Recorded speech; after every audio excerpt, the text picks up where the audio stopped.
The Bride of the Water King. In the sun-baked village of Kofi lived a maiden named Abena, whose beauty was a drumbeat that traveled faster than any gossip. Suitor after suitor came for her hand. The strongest farmer, the wisest elder's son, the wealthiest trader. But Abena sent them all away. "I will not marry mere clay," she'd declare. "My husband must be magnificent. He must be a man no one has ever truly seen, and no one can fully know. He must be a mystery." Her mother warned her, "Be careful what you wish for, child. The known world is safer than the unknown." One market day, a stranger arrived. He wore robes the color of deep river mud, and his skin seemed to shimmer with the coolness of water. He spoke with the soft murmur of a flowing stream, and his jewelry was made of polished river stones that seemed to hold the light of 1,000 moons. He was handsome beyond imagining, and utterly silent when asked of his home or family. Abena was smitten. This was her mystery. This was her magnificent man. Ignoring the alarmed whispers of the villagers, Abena married the stranger, whom she called Kofi.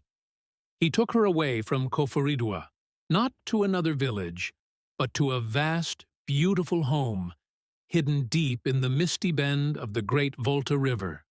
Life with Kofi was enchanting. He gifted her silver trinkets and the finest silks. Her hands never knew work, and her spirit never knew want. But there was a rule. She must never enter the room at the back of the house, and she must never look upon him while he slept.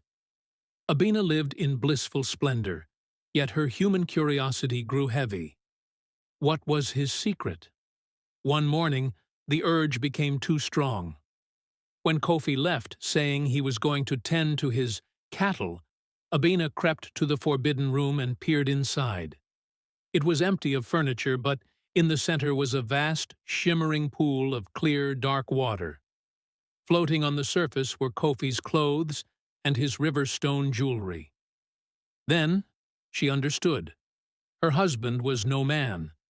He was Bosom, the great water king, a powerful river spirit. His cattle were the fish and creatures of the deep, and his home was a veil between the human world and the river realm. Terror seized her, but so did a new, profound affection. She had married a deity. That night, Kofi returned, his form perfect and glorious. He looked at her with eyes that were like two deep pools. "You have seen my secret, my love," he said, his voice a sorrowful rush of water. "I am Bosom. You sought a mystery, and you found one. But now, you must pay the price of our union." He presented her with two choices. She could stay and rule as his queen, living forever in the magical bend of the river. But in doing so, she would lose her human heart, her love for her mother, her memories of Kofi, the taste of fire-cooked food, and the warmth of the sun. All human connections would be washed away, leaving her cold, powerful, and immortal. She could return to her village, fully human. She would keep her memories and her heart, but she would forever be unable to speak of the river, Kofi, or their life together. Her tongue would be bound by the water spell, and she would live out the rest of her days in eternal silence. Abena looked at the water, which promised everlasting power, and then thought of her mother's soft face and the noisy laughter of her old friends. The loss of her humanity was too high a price. Tears streaming down her face, she chose the silence. Bosom honored her choice.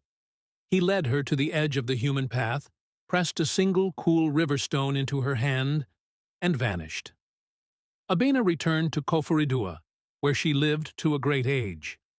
She had untold riches and an enchanting beauty that never faded. But she could never speak a single word. She was the most magnificent, mysterious woman in the village, a silent queen who listened to the gossip, the arguments, and the celebrations, forever holding the secret of the Water King and the human heart she chose to save.